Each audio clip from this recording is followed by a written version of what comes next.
I can do it all, I will never fall. It's the Renaissance, you know that I got the mother sauce, man. You know I'm the boss, I know what it costs. Have you ever lost? I'm so versatile, yeah, I'm a Renaissance, man. I can do it all, I will never fall. It's the Renaissance, you know that I got the mother sauce, man. You know I'm the boss, I know what it costs. Have you ever lost? I'm so versatile, yeah, I'm a Renaissance, man.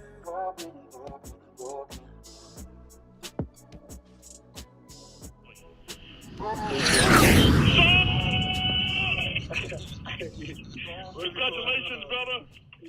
And here we go. Yo, what's good, Jets fans? Appreciate y'all for joining me tonight on another episode of Hanging at the Hangar with Gunny. So another hangout tonight. We're going to go ahead and talk about the New York Jets and free agency. I got a guest coming on, you know what I'm saying? He's running a little behind right now as he's dealing with traffic, so bear with me. I'm trying to go ahead and hold the show down for a little bit until he gets here. But yeah, man, what a week. What a week. I feel like Joe Douglas has put us in such an incredible position as we're about to approach into, well, NFL draft season, right? We're only about 24 days away, give or take. We just had Easter, so I hope you guys had a great Easter. So a happy belated Easter to y'all. But here we are officially in the month of April. It's officially NFL draft month, and the buzz is already kicking. It's already starting to kick, man. You're starting to see a lot of the stuff we dealt with last year when we got Aaron Rodgers, about how the New York Jets are potential contenders. The conversations are already starting to be had, and it's crazy to go ahead and be in this boat, right, in this mindset, because I told myself when the season ended, i.e. when Aaron Rodgers went down last year, I wasn't going to allow myself to get freaking overjoyed when this offseason got here. Told myself I wasn't going to go ahead and get pumped up about it until we actually saw the product on the field actually result in some kind of an efficient or NFL worthy product. But I found myself, here we are in April before the NFL draft, getting sucked right back in, man. I'm telling you, what Joe Douglas has done this offseason has brought a lot of Jets fans, to include my pessimistic Jets fans, full circle as to what this team can achieve. We're right back in that whole mindset of, man, you know what? So you're telling me there's a chance. It's Joe Douglas has had a masterful offseason. It truly has been. The latest edition of Hassan Reddick, to me, it's the pure fact that it's even controversial in any capacity has been mind-blowing, because you're talking about a guy who is 29 years old, literally one of the top pass rushers in the NFL over the last 4 years, an elite specimen that can get to the quarterback. Literally, he's in the conversations of guys like T.J. Watt, and the conversations of guys like Myles Garrett, the Bosa brothers. Like, that is the realm of conversation Hassan Reddick currently is right now. With all that said, Joe Douglas was able to go ahead and get Hassan Reddick on the New York Jets roster for a conditional third-round pick.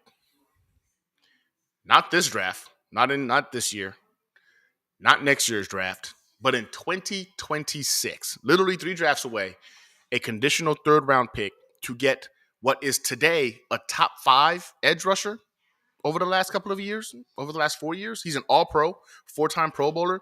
The guy is a beast. Now, a lot of people are saying, like, well, in essence, what y'all did was y'all wind up trading and giving away assets to bring back the same guy like a Bryce Huff. But that couldn't be further from the truth. Listen, I love Bryce Huff. Bryce Huff, to me, is a homegrown talent, and I think the nostalgia of that as Jets fans has kind of like grown on us so much so that we're kind of blinded to the fact that we've only ever seen that man really blow up in one season.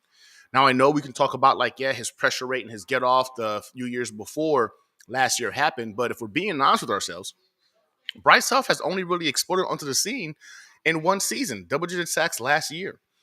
You got a guy who has the speed of a Bryce Huff, but a plethora of freaking pass rush moves that I don't know if we know if Bryce Huff has those yet or if he's had to use them because he's used his speed so much.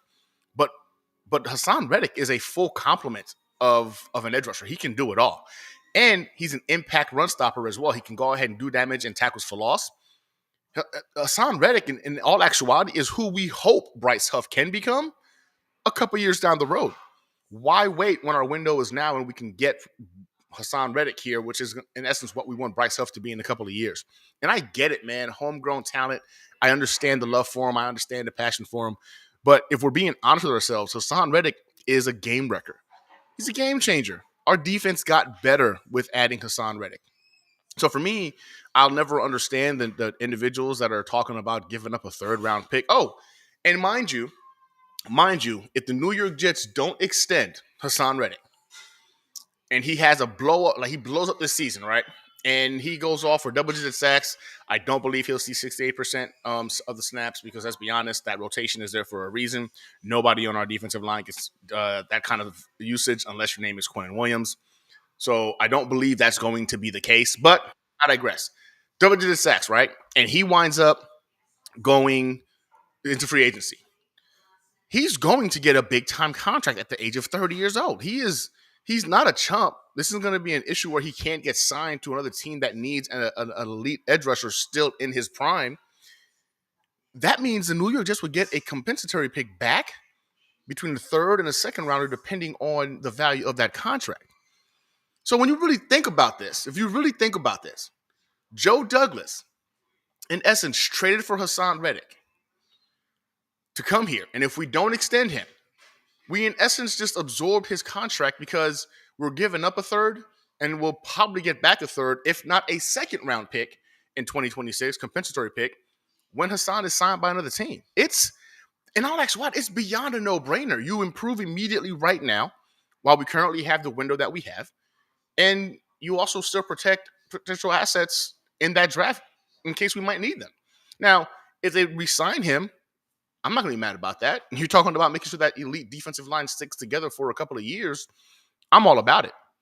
But the pure fact that individuals can look at this trade and look at it in any sense a negative, like, I don't get it. Like, in all actuality, Joe D is I don't he's got to be a part of a mafia or something, because there's no way you can make these kind of deals that he's done. If you're looking at the individuals he's brought onto this roster this offseason during free agency, Joe D has literally gotten Tyron Smith on this roster on an incentive-laden deal.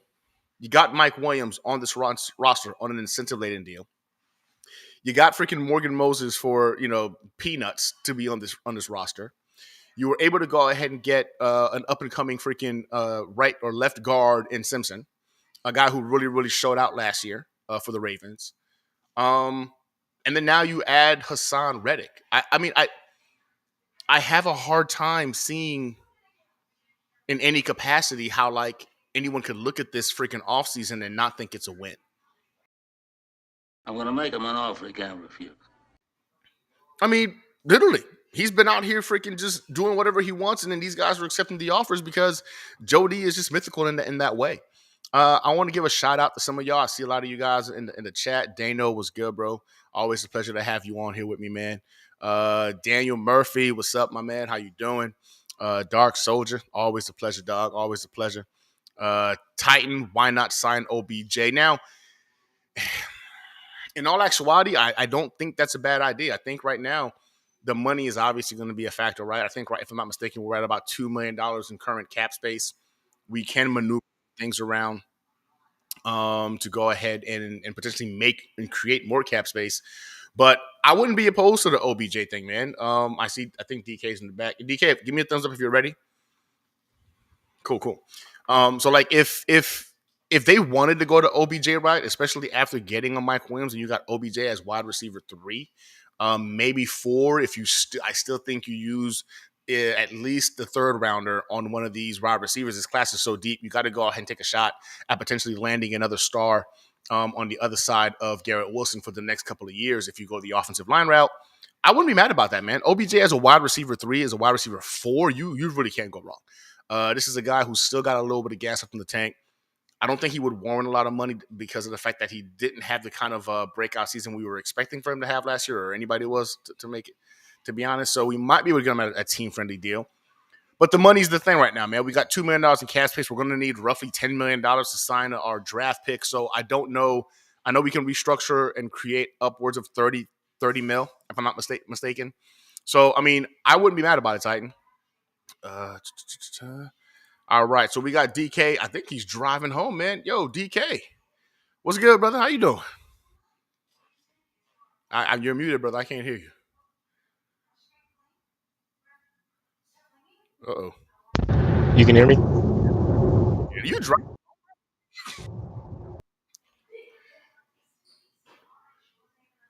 I think DK has difficulties. So Can you? wait, I can hear you now. I was like, All right. audio's good now? Yep, now it's good. Got you. How you doing, man? Multitasking. It was a wild day. I thought I was going to be home a lot sooner than expected, but got out of the office late. Looks like I'm about to hit traffic now. And wifey has the baby craving, so now I'm on the way to get OJ and whatnot. I mean, at the end of the day, man, like I get it. You know what I'm saying? We're both fathers, so we understand how the cycle works, man. When you're not being a dad, you're at work. If you're not at work, you're being a dad. So right now, I mean, do you need some time to get home, bro? We can wait. I can go ahead and hold it down until you're ready. I don't want you to go ahead and put yourself in a bad situation. Yeah, if you got time, then I'll drop in as soon as I get back to the house. Yeah, brother. Nah, be safe, man. You drive safe. I'll hold it down until you get back. And I'll see if anybody wants to go ahead and hang out with me for a little bit till you get there. Cool, for sure. I'll see you again in a bit. See you in a little bit. All right. Yeah, man. So DK's my guy. We actually do a show on Fridays. It's coming back now. It's the New York Jets Flight Squad. It's myself. It's DK and Gino, Italy Jet. We also on I think it's 2 p.m. my time, so 2 p.m. Central. On Fridays, you can go ahead and catch us chopping it up, talking Jets football, and hanging out. So yeah, Dale, you got to go ahead and drop. You know what I'm saying, the channel of your guest, man. Like that's how the game works. But going back to what Joe D's been able to accomplish, man, I really think it's so undervalued because you're talking about a general manager who's going all in. Like the Hassan Reddick acquisition proves to me that Joe Douglas is legitimately all in. In fact, so much so that I have some questions now about this draft, right? So we talked about OBJ being a possibility, but as aggressive as Jody has been, man, I'm now starting to think that maybe some of the smoke we've been hearing about him potentially trading up is real.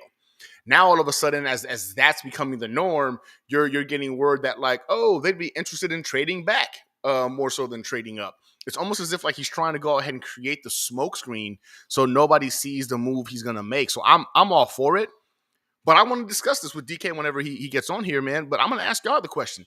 Since Joe D was so aggressive in this offseason, in this free agency, aka the Hassan Reddick move, what does that tell you that is possible for him to do during the draft? I think the draft right now is even more of a mystery because I didn't see Hassan Reddick being a Jet. I didn't see Tyron Smith being a Jet. I didn't see a lot of the moves that he's made in the offseason. I didn't even think they were feasible.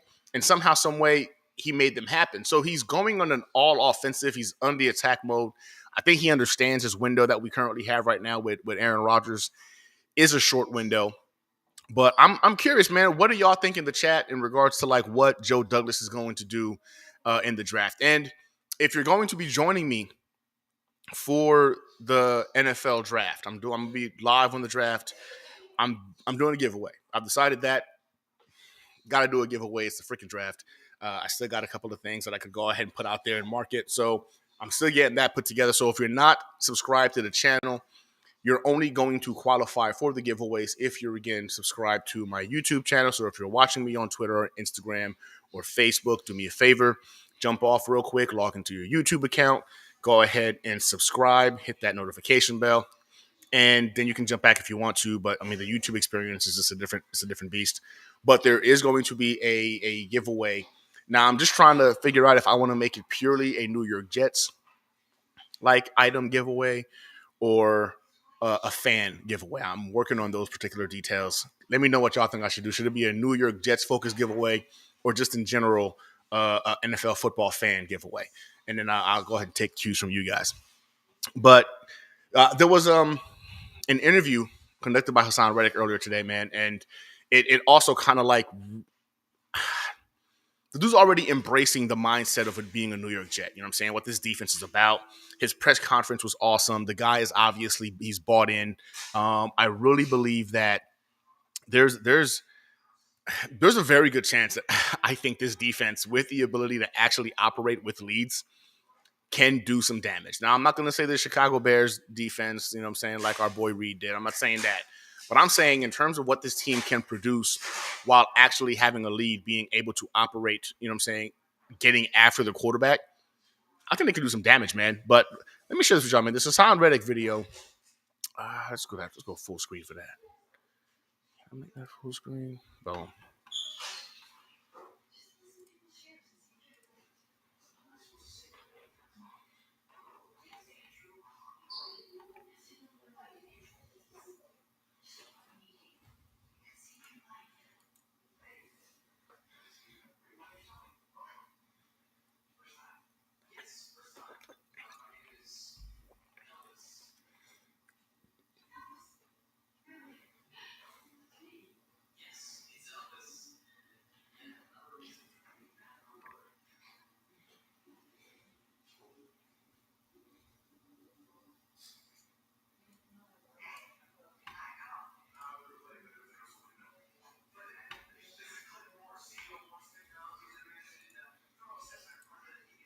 Not sure what the heck just happened.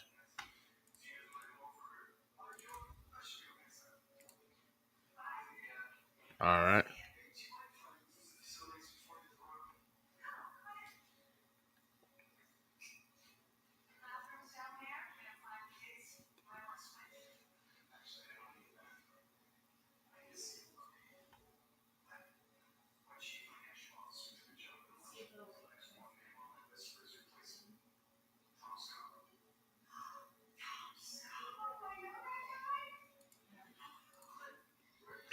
Yeah, so ultimately, right, Hassan Reddick to me is what I would say is a more polished freaking Bryce Huff. This is an individual, like he says, he can go ahead and dig deep into his bag of tricks and find ways to go ahead and get to the quarterback. I've been watching tape all week on Hassan Reddick, compliments of Joe Blewett. He's been literally identifying some of his strengths, some of his strengths. I don't think I've seen any weaknesses thus yet. But the fact of the matter is, this is a guy who is a every down player, man. He can go ahead and be on the field on running downs. He can be on the field on passing downs. This isn't something we could have said for Bryce Huff, who was on the field, I think it was 30% of the time on potential running downs, whereas you got a guy like Hassan Reddick who's on there 63% of the time. Like, he's just always on the field, and that allows another layer of depth when it comes to your defense. It allows you to go ahead and pretty much, in essence, hide a lot of what you're trying to do. Everybody knew when Bryce Huff was out there, like, okay, boom, he's coming after the quarterback. When he wasn't out there, we knew, like, oh, maybe this is going to be a running play, right? So they kind of knew what they could have done depending on the packages the New York Jets had out there. And in essence, Hassan Reddick eliminates that. Now you have a side with him on it and JJ on there. In the middle, you've got Quinnen, and whether it's Kinlaw or JFM, everybody is geared to get to the quarterback. Now, I know Kinlaw was a bit of a liability in terms of the run game, but that's cool because behind him, you got a CJ Mosley or a Quincy that can go ahead and assist in the run game. It just changes the whole dynamic, man. We've got, I think it's 6 first rounders on our defensive line. No, is it on the defensive line or on the defense? No, it's 8 defensive first rounders on the defense.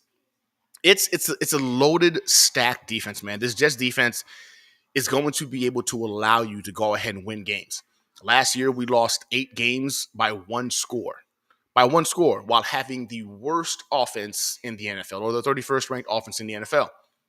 I don't believe that's going to be the case with Aaron Rodgers. Now, everybody keeps saying, like, well, it's Aaron Rodgers. You don't know if he's going to come back to his MVP form. I'm here to break it to y'all, man. I don't think we need Aaron Rodgers to be at MVP form for us to go ahead and win games. I really believe Aaron Rodgers last year, with his last year in Green Bay's stats, even though it was a down year for him, I believe that would have been enough last year for the Jets to win the AFC East. Aaron Rodgers in his down year in Green Bay with this defense was enough last year for the Jets to win the AFC East. And call me a freaking a fanboy or whatever, but that's just facts if you just look at the numbers. I mean, he was the number 12th ranked quarterback in the NFL in that year, the down year for Aaron Rodgers, the number 12th ranked quarterback in the league. The number 12th ranked quarterback in the league last year would have won the AFC East for these New York Jets. That's just facts. So when everybody says like, "Oh, you're not going to get the Aaron Rodgers that was the back-to-back MVP," one, we really don't know that. I mean, I think we can all hope for that. I'm not saying it's possible. I mean, the guy is 40, coming off an Achilles injury for the first time playing somewhere outside of Lambeau Field. So I do take a lot of that into consideration when thinking about what he can potentially output.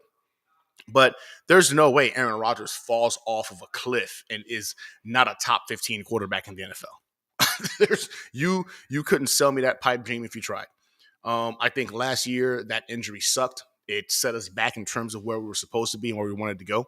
But for me, man, if Aaron Rodgers is the 15th ranked quarterback in the NFL, I believe Brees Hall is going to be a top 5 back no matter what, potentially top 3. We're going to put up points.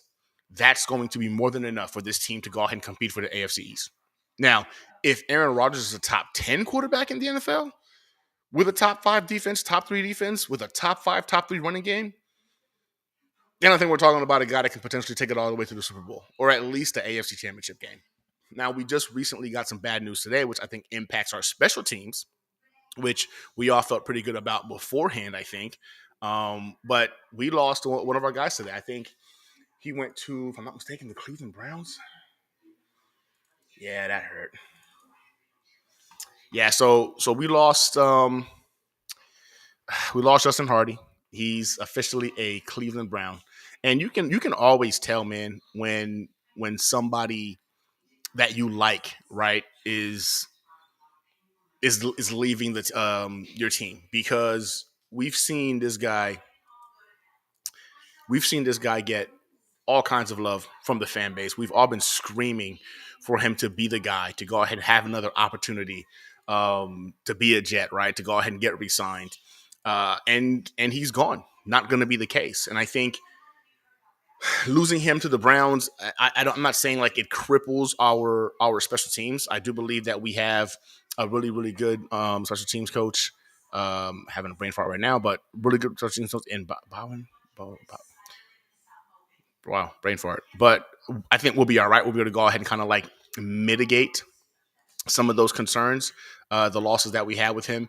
But ultimately, man, I think when you still look at this team, I've been saying this a lot, but call me crazy. Maybe it's just me, but I think on paper, the New York Jets, if healthy, have a top 5 roster in the NFL.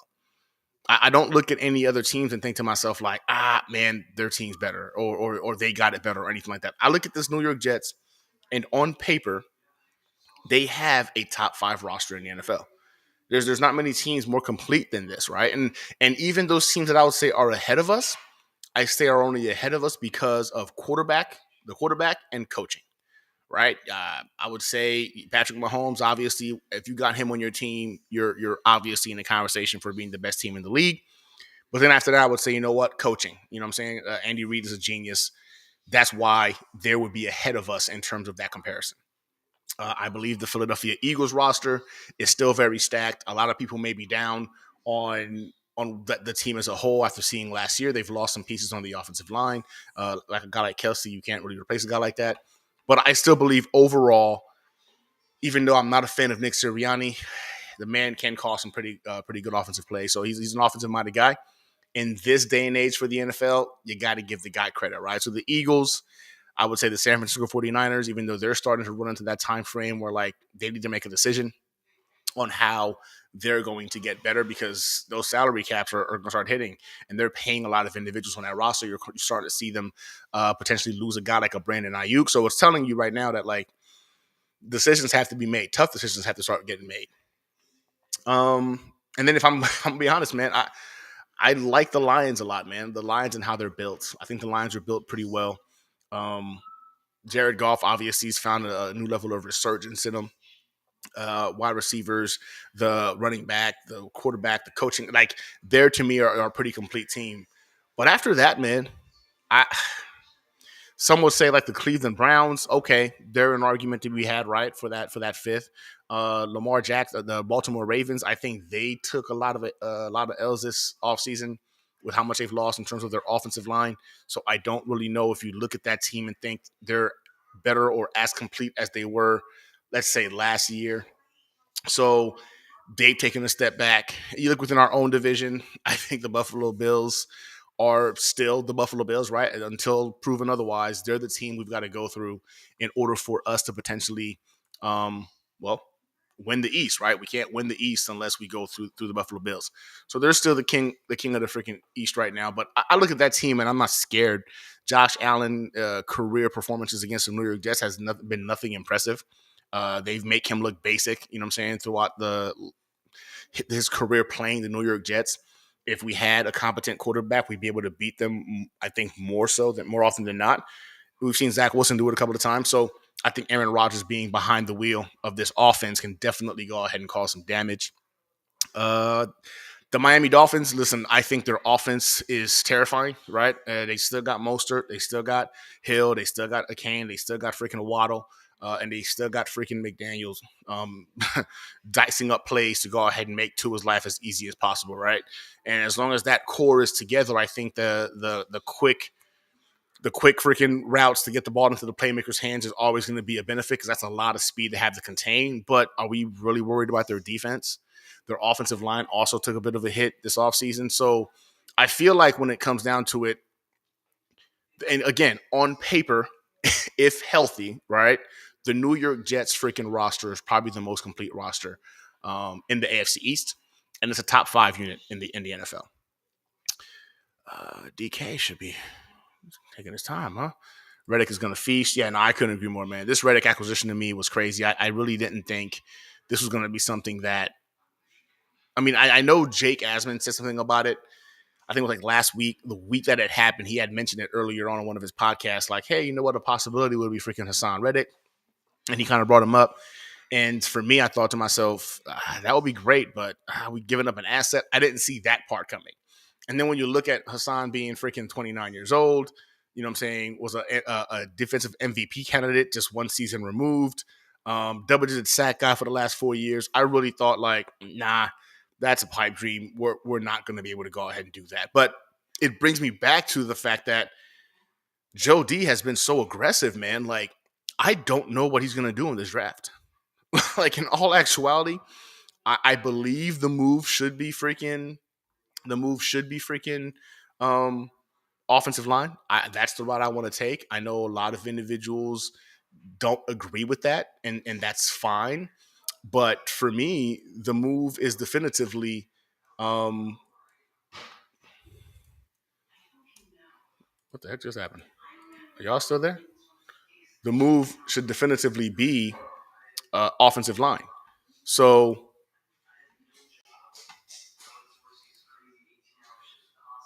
what the crap is going on?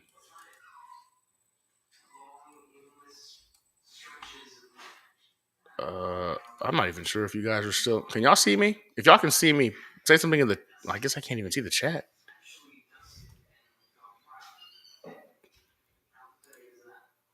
All right, I think you guys are back. That was weird. Jets Ghost Playmaker. I see you on Jets Pod. All right, thanks. Okay, we can see and hear you. All right, thank you, Dr. Appreciate you. That was weird. Like my whole screen just went like blank. And I anyway. But yeah, the moves that he's made currently, appreciate you guys, in the free agency period, right? Again, the majority of us have had discussions. We've all been on each other's like Twitter feeds, YouTube. We've all talked, right? And nobody saw him making these kind of moves. And so with that thought process, right, I look at what he was able to do. Right. So this is the moves that freaking Joe Douglas has done this offseason. Right. So we lost Bryce Huff, Whitehead, Quentin Jefferson, and then you can chalk up freaking Justin Hardy on that. Right. But look at the pieces he's added to this freaking roster. Like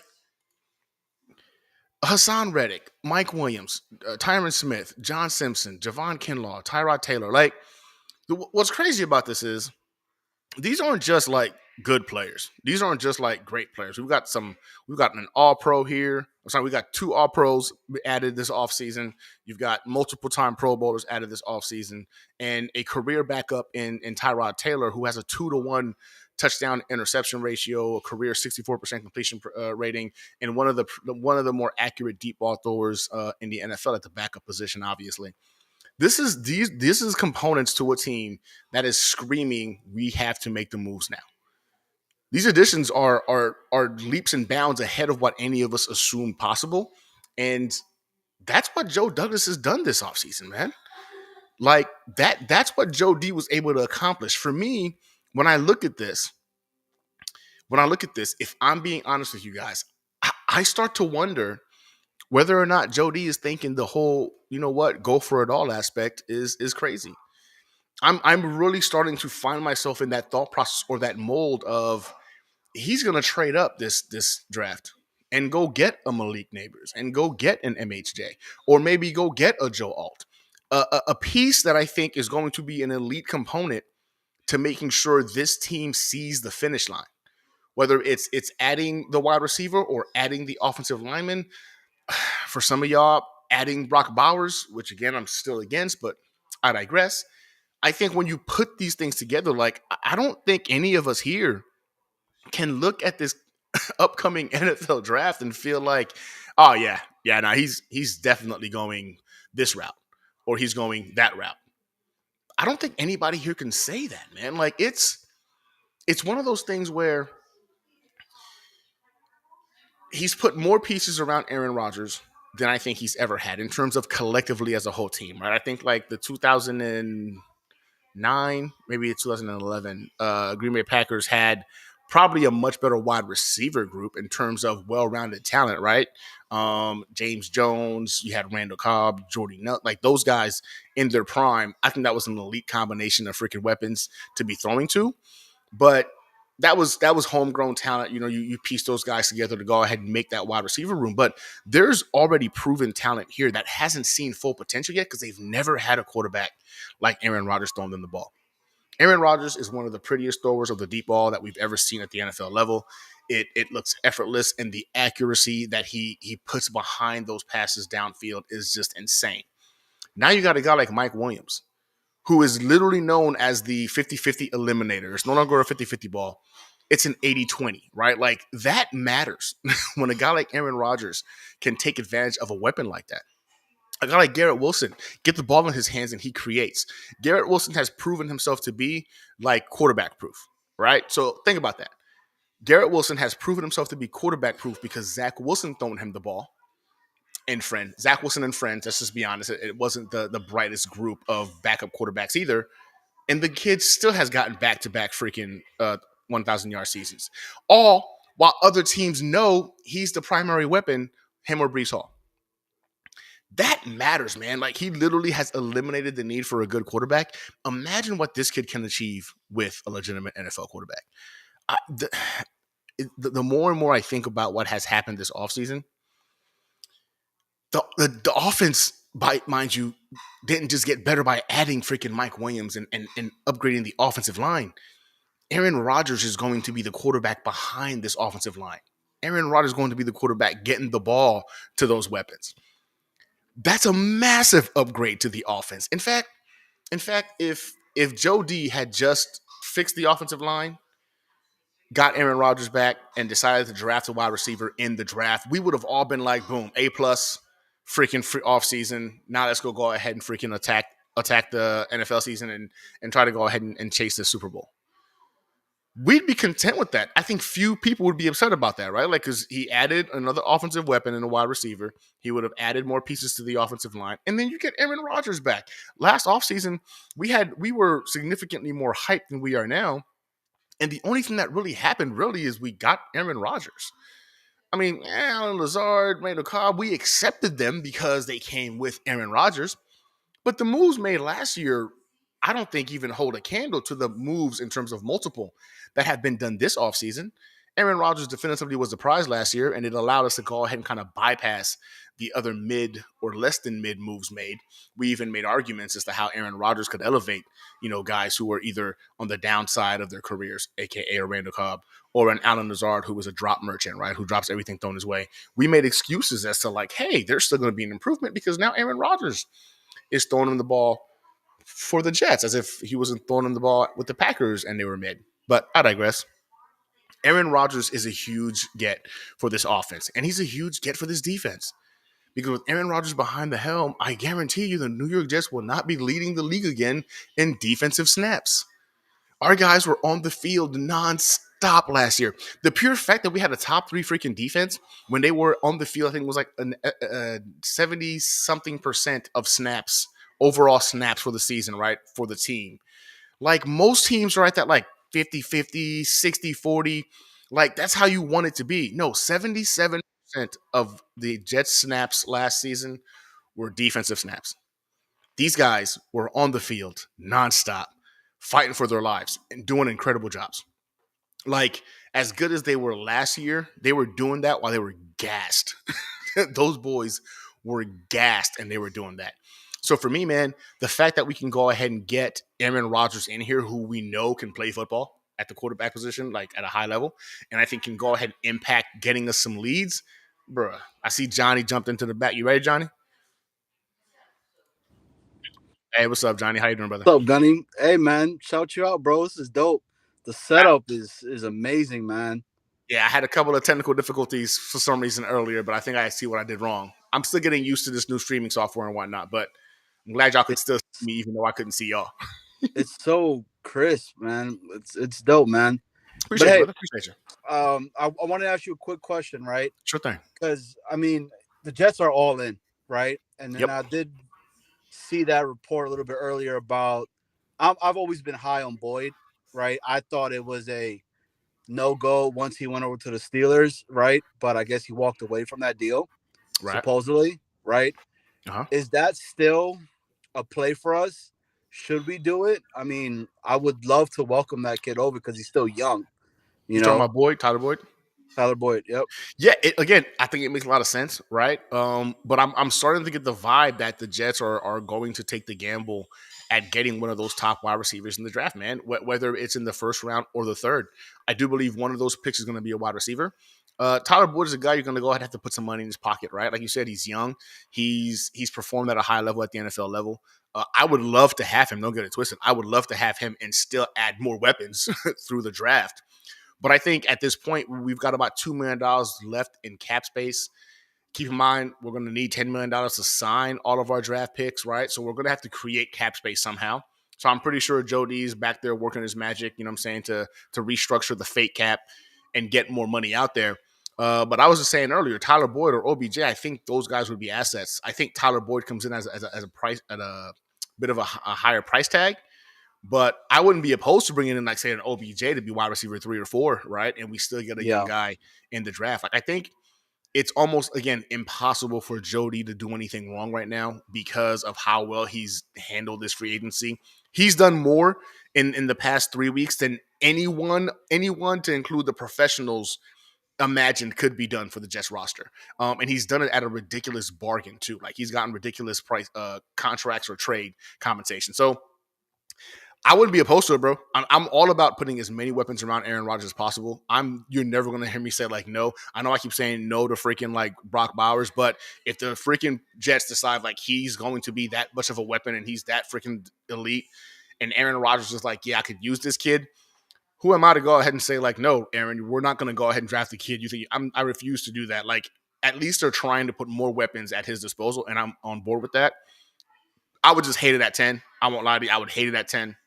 I would hope Bowers is a trade back, you know what I'm saying? Target, vice us taking him at 10. But man, Tyler Boyd I think will be a great addition. I don't know if they're going to do it because of the price point. Yeah, I mean, I'm on the same boat. Like, I break a lot of balls, right, with the whole Brock Bowers thing. And I'm like, we need to get him at 10. But it's not the move that we need to do. I think it is and this is just my opinion. At the end of the day, no matter what, I trust JD. So, like I've said it before, if JD was to get a kicker for us with the 10th pick overall, right? I'll be like, I believe in what this man's doing. Like, that's how much trust I got on this guy is what I'm trying to say. That's fair. Right. That's fair. But I don't know, man. Boyd, I mean, he's proven, right? Yes. Mm-hmm. A lot of these players that are coming, we don't know. I mean, yes, the only one that we've said multiple times is Marvin Harrison Jr. Yep. 100%. That we know as soon as he steps on the field, Impact. it's impact right Yep, then and 100%. there. Everything else we don't. So why would I not? Why would I not want to go ahead and put it towards the offensive line? Learn from some guys that are going to be Hall of Famers, right?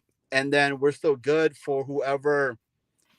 If we lose Tyron Smith next year, if we lose Morgan Moses, we just keep stacking those players up so we're not having these issues. And next year's draft, right, which hopefully we're picking at 32.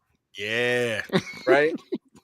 We don't even care. And so I don't know, man. It's interesting to see that. I saw the Tyler Boyd situation and I just was like, that's kind of nice, because I think at that point we would probably just go. We know that the move is going to be offensive line or something to that nature. Yeah. But no, and you're right. And again, I think the Tyler Boyd route would be insane, right? You have him, Garrett Wilson, and Mike Williams as your 1, 2, and 3. Tyler Boyd can go ahead and play the slot as well, which is also a nice freaking addition to his skill set. He's quick, can run run every route on the route tree. Like, the kid is good. Like, he's like you said, a proven NFL wide receiver. No ifs, ands, or buts. And having a guy like Aaron Rodgers potentially be able to go ahead and tap into what he's capable of. If JD can figure out how to do it, I'm on board with that, man. Get the guy. Even if it's some guy you want to give him a 3-year contract and he's here at least for that the remainder of Garrett's rookie deal, because we're going to have to pay Garrett at some point. One thing I've realized more and more is, as good as he's been drafting, like, there's 4 guys that JD's going to have to give contracts to in 3 years. Well, 2, because Breece Hall was a second rounder. But like Sauce Gardner, Garrett Wilson, Jermaine Johnson, Breece Hall, around the same time frame, we're going to be needing new contracts. And I'm like, man, we're going to lose one of these guys, at least one. You know what I'm saying? And it sucks to have to say that, but this is what happens when you're drafting good and you're developing good, right? This is what good teams deal with. Who would you want to lose? Man, I was hoping you didn't ask that, because I was asked that before. And I think the first time I was asked that, I said Breece Hall. And the more I think about it now, I'm like, man, Breece Hall is different. I think, man, if I had to lose one of these guys, I've decided that after seeing Breece Hall do what he did off of an ACL tear, this dude is the second coming of Adrian Peterson, except he can catch a football. So I would like to keep him through his 20s if possible. So as crazy as this sounds, man, and I got nothing but love for this player, but JJ's got to go. JJ's got to go. Yeah, if I got to lose one, it's got to be JJ. Now, is it because of Ulbrich and Saleh and how we trust them to go ahead and coach up these defensive players 100%. that we could go ahead and bring somebody else? I feel like they could get me out there and I can get 4 or 5 sacks because those guys are coaching me up. I trust more in our coach's defensive ability to analyze talent and find diamonds in the rough and make them into ballers. JFM, freaking Bryce Huff, we've seen them do it. So if we had to lose a JJ and go to the draft, or they bring in an undrafted free agent, or maybe they do a ridiculous trade for somebody like, very similar to what they did with freaking Hassan, I feel better in that, knowing that they can go ahead and coach those dudes up to play that role at an elite level. I feel good about that. I don't trust them when it comes to the offense. So for me, I'll keep all the elite offensive talent as possible, so that way that's automatic, and they don't have to think too much about offense if it's up to me. Hey, make sure you watch the combine tape on Dano, man. He did a 40 and ran it in 4.25. Dude's a monster. Who?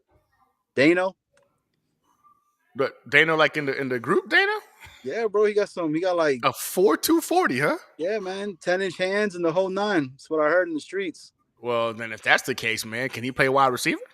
He's about 6'3". Dano. looks like you're on the clock, buddy. For real. Hey, Gunny, I appreciate you, man. I just wanted to throw that in there and come through, show some love, man. Appreciate you, brother. Everything looks awesome, man. Keep up the good work, bro. Awesome. Thanks, Donnie. Appreciate you, Doc. You have a good one. Appreciate you, man. Peace. If y'all want to jump on, the link is in the group chat. DK says he's not too far off, so hopefully we get him on here soon. Appreciate you, Johnny. It's always good to chop it up with Jets fans, man. It's always a good time. But yeah, so I like the idea of bringing in Boyd. I really do. I look at how deep this wide receiver class is and the money that you would need to pay Boyd to go ahead and bring him into the building. I think that there's some concerns there in terms of we are literally right up against the salary cap. Like I said before, we're at $2 million. We need to go ahead and find 10 mil. And I'm glad that Johnny's on the same page, man, in regards to offensive linemen. And I'm not sure if anybody else has seen it, man, but Matt O'Leary actually did some painstaking work to go ahead and kind of give a breakdown of, in fact, if I can find it, I will just share it. But like he went almost a decade back showing all the offensive line rotations that New York just have had to deal with over the last 10 years. It might be even further than that. But I saw him post this, man, and I was like, oh my God, this is exactly why we need offensive linemen, right? So anyone who's on that mindset of like, oh, if we draft an offensive lineman, that's a waste of a pick. They're not going to get to play. They're going to draft a backup. I think you're insane. I think you're insane to even insinuate that's a possibility for us as Jets fans. Because one, Tyron Smith is 31 years old, 32 years old, and has not completed a full season since 2015. So our left tackle is already suspect. We already know that MetLife freaking turf hates our guts. It's there to punish us. Like we did something in the past life that we're still paying for. So to think that like bringing him in now and that he's going to miraculously play a full season for me, I just think it's us being naive. We're being naive. You need a legitimate backup to the left tackle. And for me, you draft one of these studs, you know what I'm saying, in the draft because there's a plethora of them in the first round that can do good things, great things, elite things that can go ahead and sit and learn behind a Tyron Smith. Like people need to learn behind a GOAT how to play the game. That's a gift that in itself just is valuable. It's invaluable. So looking at bringing up Matt O'Leary and his work again, Matt, I appreciate you. If I'll pull up if I can. So like for me, it stated that literally in the last 5 years, in the last 5 years, the New York Jets have had double-digit rotations in offensive line starters 4 out of 5 years. And one of those years, right, it was like 9, vice 10. Every single year. Now, the average NFL team carries 8 to maybe 9 potential offensive linemen on the active roster. The New York Jets have had to, no shit, I kid you not, deal with double-digit offensive line rotations 4 out of the last 5 years. And the one time it was 9 rotations, right? So whoever we draft to play offensive line, whoever we bring in through free agency, if it's Bakhtari or whatever the case might be, they're going to get their chance to play. They're going to play. We need to stop being naive about the fact that like that wouldn't be a possibility. Because Dana, how do you feel about the possibility of potentially drafting an offensive lineman, man? How you doing? Good, man. Good. Can you hear me clear? I hear you great, man. Sound good. Um, Good. I really don't want to stay at 10 unless I have to.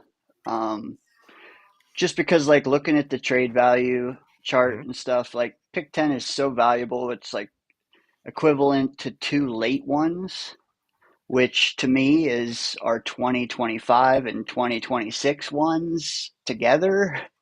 So like hella building block, and it's really the last like top 20 pick we're gonna have for a long time.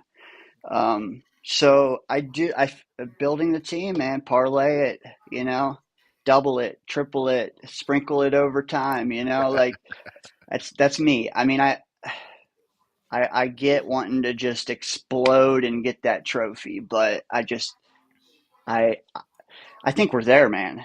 Like I want the O lineman, but I think the O lineman we can get at 15, 18, 13 is the same that we could get at 10. Maybe the same name, but if not Caliber. the same fit for our, yeah, Yeah. exactly. Because I don't know, it seems like every position has a top guy, and then like 2 through 5 are all interchange. Like QB, you Yep. could say that. Wide receiver, you can almost say that. O line, same thing. Like, so if you can get alt, fuck. The only way I'm sticking and picking is if Harrison falls to me, alt falls to me, or Neighbors falls to me. Otherwise, I want to try to slide back a little bit, but it doesn't mean it's the right choice. I just Yeah. think it gives you more margin for error, is what I'm getting at. Right. Right. And I look at it this way, right? Like in terms of, well, again, whatever Jody decides to do, as long as it's not picking a defensive player, I don't think he can do anything wrong in this draft. I think that we'll like what he does. The trade back is very intriguing to me because you're talking about, again, acquiring another second rounder, maybe a second rounder for next year as well to kind of come up if we drop into that 19 to 20 range. And I'm seeing a lot of mock drafts, man, where I'm starting to feel more comfortable about getting a guy like a Fuaga or a JC Latham, right? JMP, JMP. JPJ. JPJ, thank you. Like, so I'm seeing those guys, and I'm seeing the versatility in a couple of those guys too. So I get it. I see the allure in doing it, right? Hey, check And out Mims too. If Mims is we left Austin Mims. He was a freak athlete as well at the combine, right? Again, with another guy with high upside. I'm not opposed 100%. to it as much as I was earlier. At first, I Well, was like, hey, if Alu's there or Dunze's there, to Neighbors and MHA, I don't believe will be there. Alt, you got to go get them. But if they trade back and acquire a second rounder this year and a second next year, I will not be mad about that. let me ask you this though. Like alt, okay, alt I think has a strong chance of not making it past Tennessee. Everything I see because of That's fact. Callahan, blah blah blah. Yeah. Well, I'm sorry if you're like the GOAT OT coach. Why are you taking the guy with the highest floor And instead of one the of the lowest guy? ratings. Yeah, go for Yeah. the high ceiling because you're Yeah. confident in yourself that that guy's going to get there. So, like, if Callahan thinks like that and says, "Give me the best Clay," then we could see all. I mean, hey, maybe he don't think like that. I'm just like, I know if I'm the best artist, I want the best Clay, not the best product to start with. Facts. No, not you're 100% right. Like, I mean, it makes a lot of sense, right? If you're an elite offensive line coach, or at least you see yourself as such, hey, give me the guy that has the highest potential of anybody here in this class. Not the And guy that's already been coached already up. polished, And already coached yeah, up. I never understood that connection. Oh, Callahan's going for him. Like maybe okay That if makes you sense can though. get him to where he's like, all right, you and him, the best and the best, to be double good, fine. But for me, like a guy like Latham or a guy with a really high ceiling that hasn't hit it yet, would be a great pairing for Callahan. But with them going, who'd they take last year? Skoronsky. They may not even go that route. That's right. They did go screw last year, didn't they? Yeah, and until they took Ridley, I think they were locked in for a weapon. But now I think they're doing the same thing. They're trying to not be telegraphed to where they can do any. I feel like 7, 8, 9 can do anything, and Well, no, 11. because I think the Falcons, they've got to go defense, man. I feel What like they've if got to go defense. 7, 8, and 9 and 11, 12, and 13? Because like QBs, Ah, they yeah, slide back. It's it seems like good marriages, and then we're stuck in the middle. that would suck. It But then it's a thought, we picked the best player available. 100%. But Man. my main sorry, I got No, you're good, brother. You're good. You got me thinking. You got me thinking. good. That's all I wanted. Um, one thing in the chat that was brought up though was JD always trades up. But I think like what we needed JD to do has changed. I think he's adapting as a GM because like we're not the same team. We shouldn't have the same draft strategy that we had 2 3 years ago. No, Um, gotta but evolve. no, so I would like to see him adapt into trading back. We'll see though. My main question for you is if everything breaks right. It's a two-parter, but the first part is if everything breaks right, the best offense I've seen us field was maybe even your first season, but my first season as a fan in memory, like that I remember, was Right. 98. 98, man. 29 touchdowns, 7 The picks. Do you think that this offense can be the best offense the Jets have ever fielded if everything breaks right? yeah, if healthy, That's what I'm I saying. believe. Okay, if healthy, I believe this New York Jets offense will break New York Jets records in terms of offensive production. So you think that their ceiling is higher than anything we've ever Ever done? done. Yep. Okay. I love Garrett Wilson. I love Garrett Wilson, and I can't get over it enough. This is a guy who's had back-to-back years, 1,000+ yards with Zach Wilson at quarterback. And this is a guy that had to overcome Nathaniel Hackett as his offensive coordinator last year. This is a guy that knows he's facing double teams every time he goes out there because there's no other threats. Back-to-back 1,000-yard seasons. That is disgusting. Dude, we had several games where our quarterbacks would not throw it past the yellow line, and he still got 1,000 and he yards. still got yards. Still got yards. And for me, I think this kid is going to establish himself as a top 3 guy in the NFL this year. Year 3, Aaron Rodgers has his quarterback. I think listen, if you're into freaking fantasy football, add Garrett Wilson and Breece Hall on your freaking mock board because both of those guys are going to have ridiculous years this year. I truthfully believe if everybody stays healthy, this will be the highest producing offense the Jets have ever had. And I actually think they can be a top 10 offense this year if they're healthy. Agreed. I don't want us to be real pass heavy because I No. do think that our O-line now is like road graders. Yep. And I think it'll keep Aaron healthier longer if he's not dropping back. Like he's thrown Right. 550 passes average the last few. Like that's too many passes. But I think conserving Aaron Rodgers is going to be key to potentially him wanting to extend, right? And the longevity of him playing a couple more years. Less hits he's got to take, man. Less freaking mileage we're adding to that arm at the age of 40 for him. Let Breece Hall, you know what I'm saying, add those miles to his legs, you know what I'm saying? Let's see what Izzy's got. I'm all about it, man. He shouldn't be throwing 40 times against scrub teams. Like I don't get that. But okay, you got this defense. You got this defense. You've got Breece Hall as your running back. There's no reason for you to be having to throw the ball 30+ times a freaking game. Honestly, Aaron Rodgers gets a few freaking bombs to Garrett Wilson or Mike Williams a game. I'm happy that's enough for this team to go ahead and win games. Yep. Cut him loose start of the fourth quarter. I have a feeling, though, we'll already be on par with the opposing team or ahead with our running game and our defense. But you answered my question. They have everything breaks right. They're the best the franchise team. Can you say the same about the defense? Man, that sack exchange defense was disgusting, bro. Like that's the freaking bar for they're a lock. They're a lock for me, top 5, maybe a lock top 3, but I still think that their ceiling is 1 for this year. For this year, I think if everybody maxes out. Oh, no, 100%. I believe this team is definitely going to go ahead and potentially be the number 1 defense in football this year. I mean, they were the number 3 last year, the number 1 year before that. But like against their peers. I'm saying though. Okay, I think they're top 3. The potential for top number 1 defense for the Jets of all time is there, 100%. I don't think we've ever had this complement because even with the Revis Cromartie days, Rex had to use exotic blitzes to get to the quarterback, right? He didn't have pure 100%. Pass rushers. Yep. You've got pure pass rushers up front, run stoppers, and guys like freaking Quinnen Williams. Your linebackers are playing literally all pro linebackers, right? Like you 100%. Literally have all pro linebackers and all pro cornerback, Pro Bowl freaking cornerback. Like this is, man, bro, that's.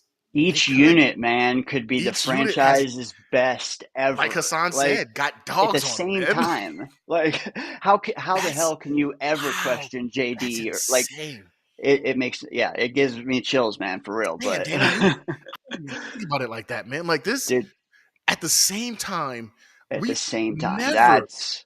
Bro, it's like putting 98. Okay, take the 98 offense, put it with the 82 defense or whatever. Yeah, same team. And this is what we have now. And I'm sorry, but we don't even need everything to break right for that to happen. We just need like No, 80%, or 80%. yes, If this 100%. team taps into 75 to 80% of its potential, it's Oh, potentially record-breaking numbers across the board for the Jets as an organization.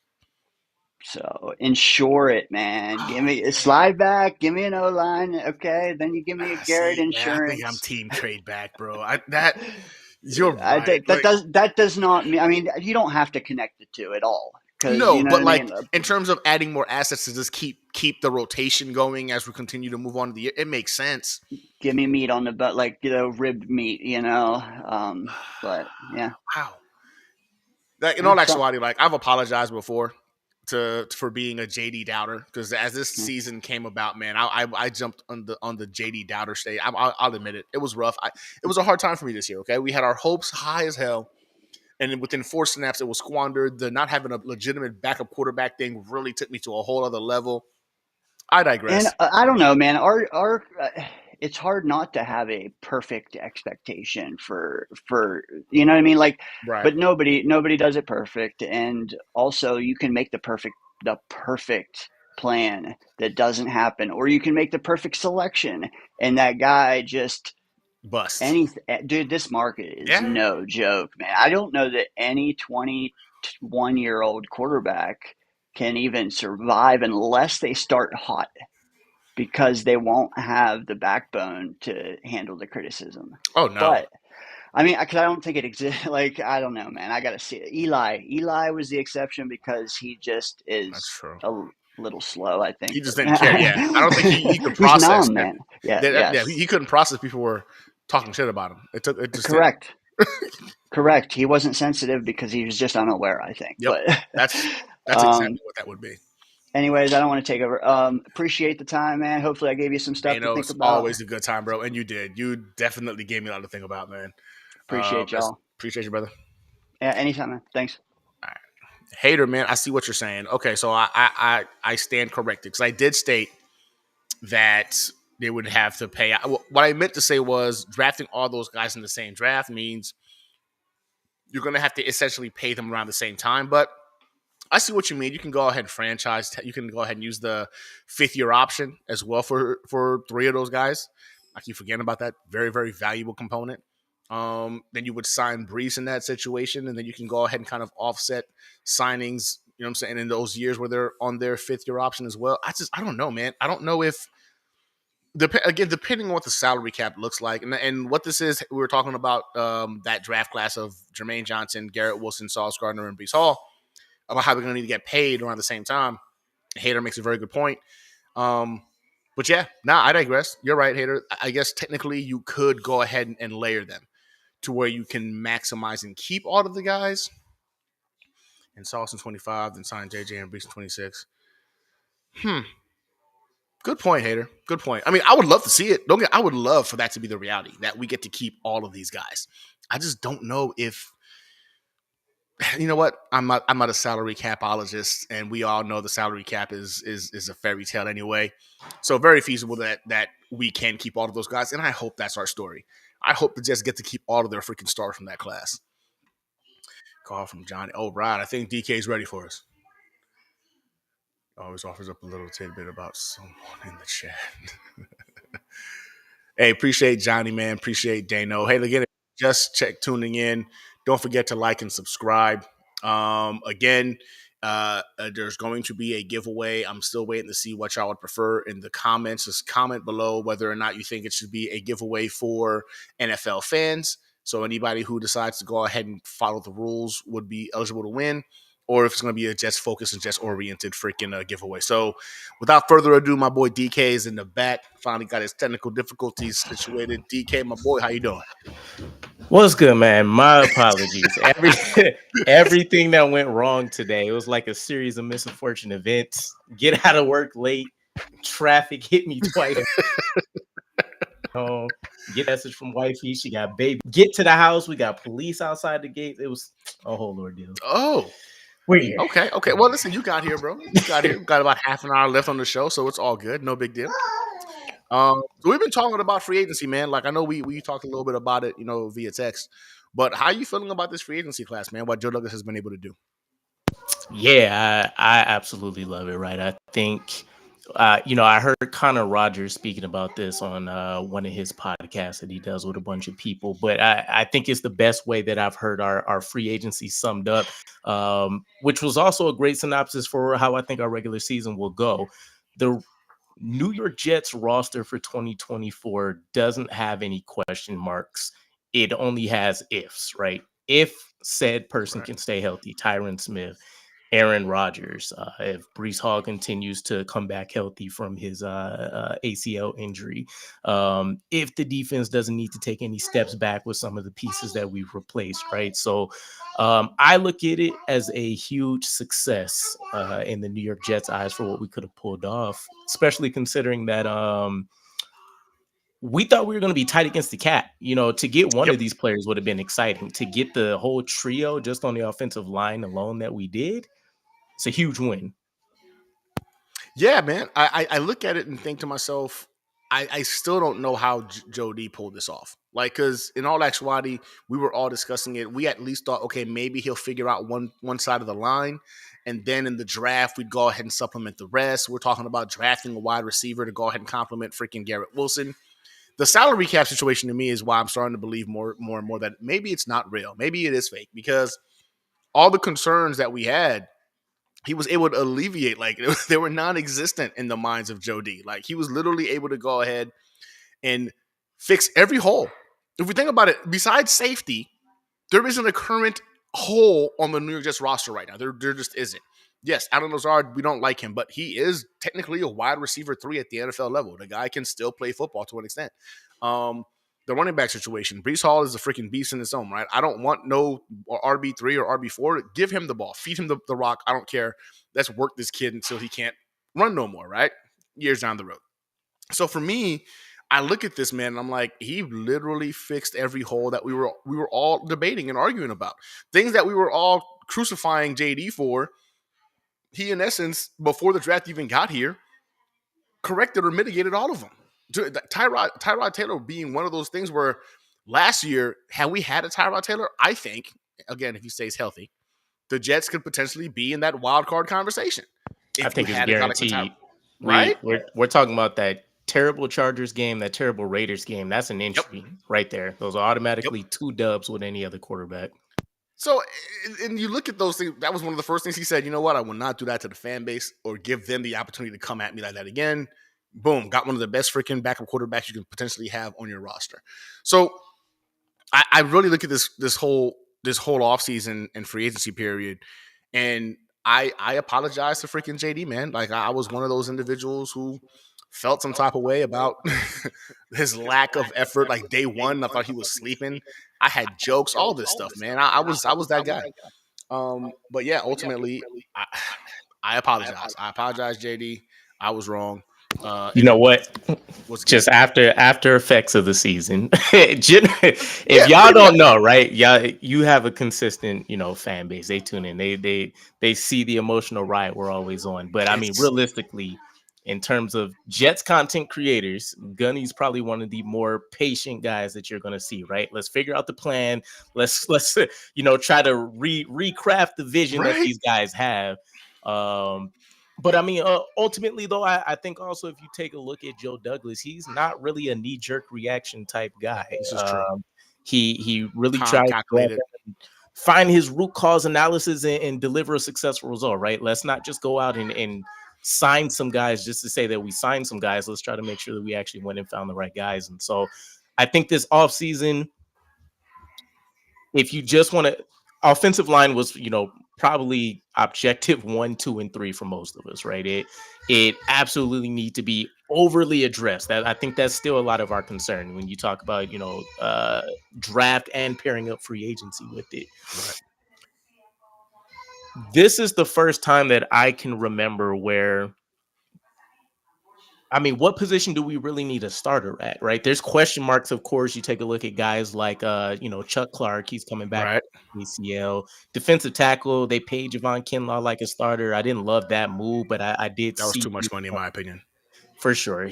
And I do legitimately mean starter. A lot of people tried to debate, well, he's DT2, and I'm like, he got double what Quentin Jefferson did, I Yeah. believe, from us. So he's coming in with He's that. the starter on the other side of Quentin. Yeah. So, you can say defensive tackle, you can say strong safety, and what else? I mean, I guess you can technically argue wide receiver too. But I mean, Mike Williams is there. But again, similar situation like a Right. Chuck Clark. He's coming off ACL. So this is the first time where you can really go into the draft and say, what's the next best option over like a 2-year span, right? Yeah. I don't think you have to look at it in a right now recency bias type situation.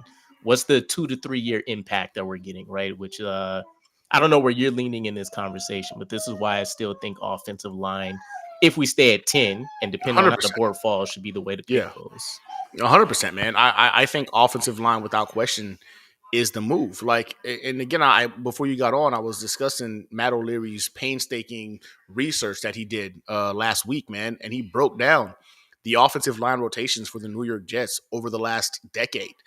And literally the last 5 years, the New York Jets, 4 out of 5 times, have had to go ahead and supplement double-digit freaking rotations at the offensive line position. Like, in the 1 year was 9 times when most teams only carry 7 to 9 potential freaking offensive linemen at max. So the thought process that we're not going to get a chance to go ahead and see freaking whoever we draft at 10 that's going to be backing up Tyron Smith or potentially Morgan Moses, whichever, is insane, man. Like, that you have a higher chance of winning the lottery than for that to not be the reality for us. And I see Hader said something that's pretty cool too. Like, yeah, Tyron Smith has not ever missed a game since, or hasn't played a full season since 2014. I did not know that, though, that he never missed a playoff game. So yeah, I would love to have him in the playoffs with Aaron Rodgers. Great. And I hope if that's the case, I'm okay with him taking a couple of weeks off freaking after we've secured the bag and have our OT come in there. But you're not going to convince me by any metric that the move shouldn't be offensive tackle. Again, Morgan Moses and Tyron Smith both are on 1-year deals, right? I think we might have a better chance of bringing back Morgan Moses than a Tyron Smith. I don't know if he does, the charity deal again for 2 years in a row. We got the dude for freaking chump change up to $20-something million, but he's got to hit a lot of metrics for us to pay him that. And if he hits those metrics, we should gladly want to pay the $20 million because that means he played a full season and Aaron Rodgers' blind side was protected by an elite all-pro level freaking tackle. But I'm with you, man. No matter what, the move is offensive lineman. And I know a lot of people are going to sit there and be like, nah, we need a weapon. There are other rounds in this draft, and this wide receiver group is so deep because of other teams' needs. You're going to get potentially a late first round to maybe a second round talent fall to us in the third. Got to. The numbers are in our favor in terms of wide receiver. Not the case when it comes to the offensive line. That cliff really drops off after the first round. For me, you ensure you ensure the freaking offensive line, because you know what? All this talk about getting weapons, what happens if freaking Tyron Smith goes down and Carter Warren has to go out there? And then boom, blindside freaking lifts off a sack that takes out Aaron Rodgers for the season. Now we're talking about, hey, hopefully we make a wild card with Tyrod Taylor, and hopefully Carter Warren can keep him upright because he's also an injury-prone guy. Like, for me, the wall has to be built, man, and it has to be not restructured, but fortified. Fortified. Thank you. It has to be fortified with some pieces behind the man. The last thing any of us need is Aaron Rodgers taking a blindside hit, because once that happens at 40 years old and his body crumbles, man, like we saw when he 4 snaps and this season was over. Whenever that happens, if that was to happen this year, the season is over. And I think we need to avoid that by any means necessary. So for me, the move is offensive line, and then we can go wide receiver in the third, the fourth, the fifth. I don't care. You can go as many as you want to if that's the case. But for me, offensive line has to be resolved in this draft, man. We still need that young piece to sit behind these 2 elite guys and learn the game.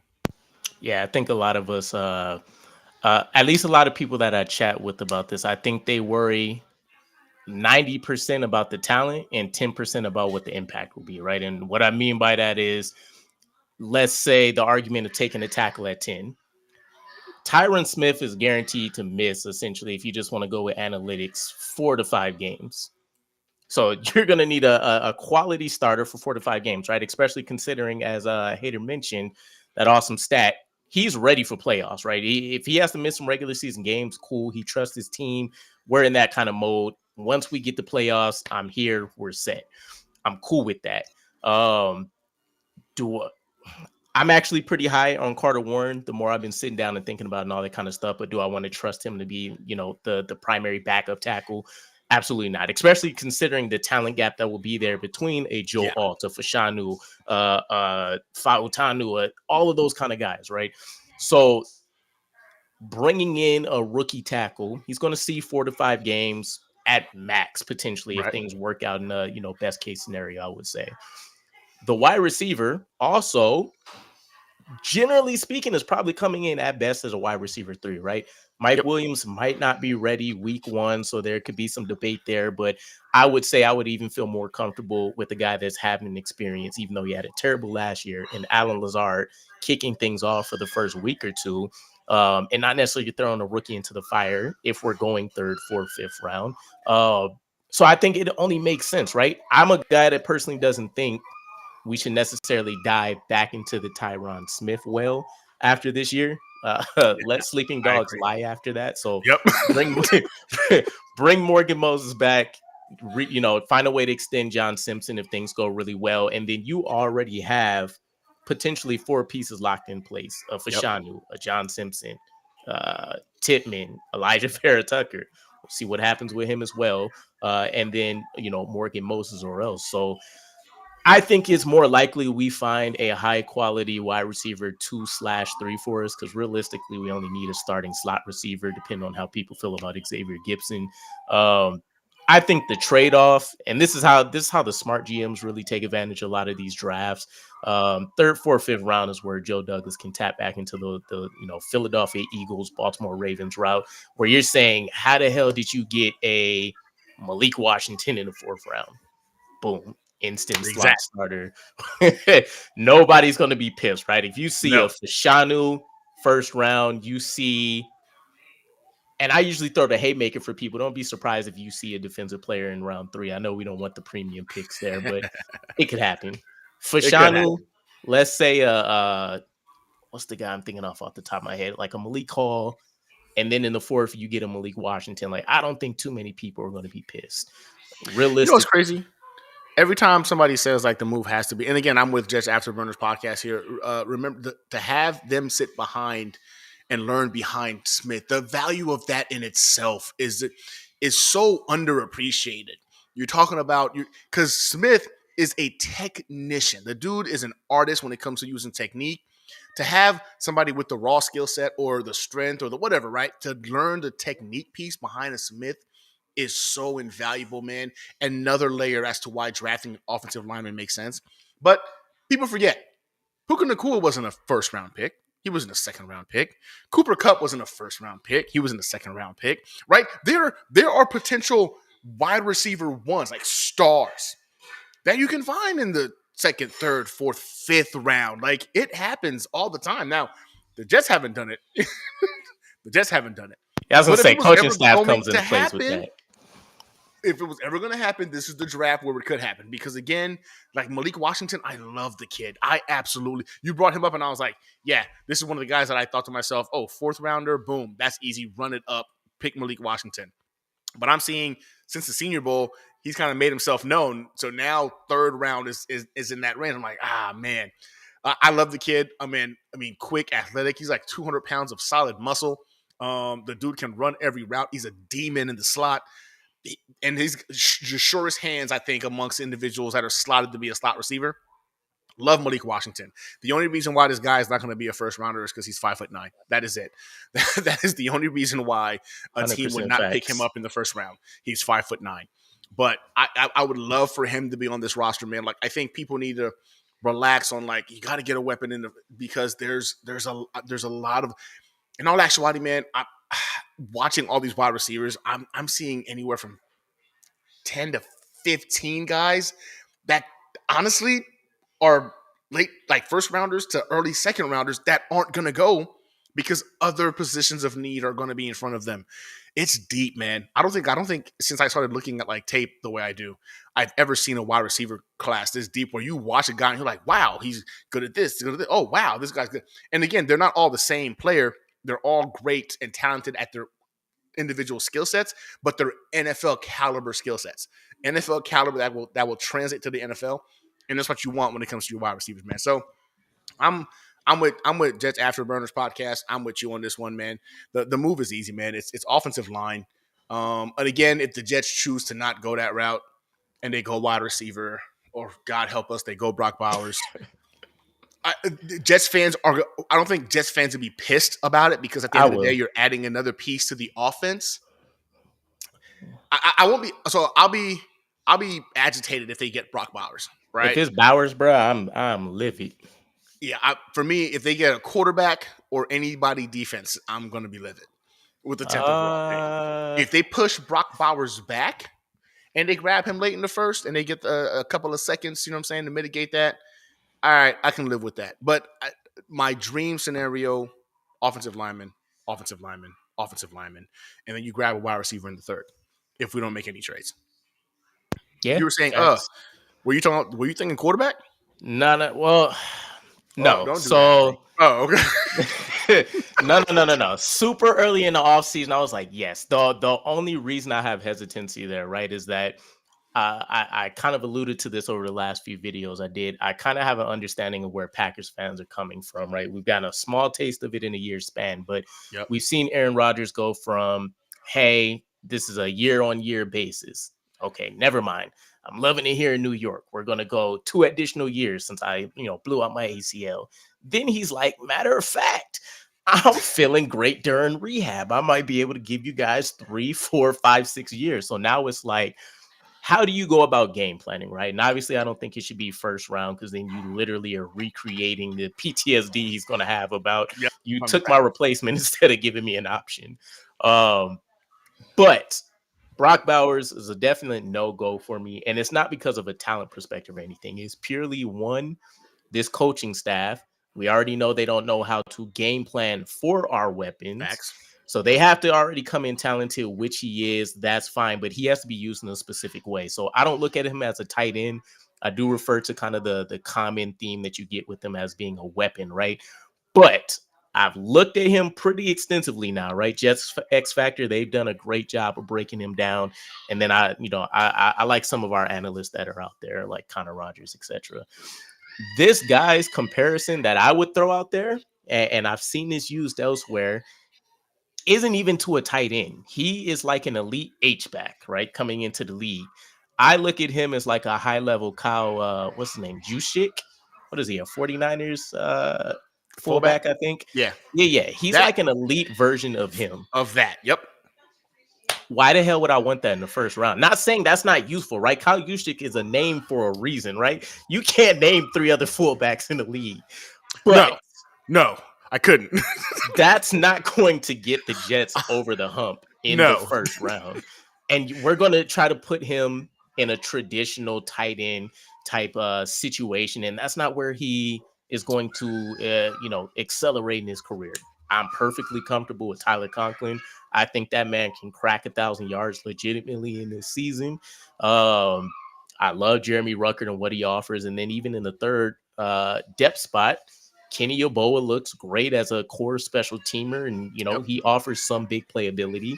And if not, Zach Kuntz is still out there hanging around. I'm still interested to see what Ron Middleton can do with him. So, he's a freak of nature athletically, right? Like, I know he's like a bumbling idiot when he tries to run routes, and his ability to go ahead and track a football over his shoulder seems very suspect.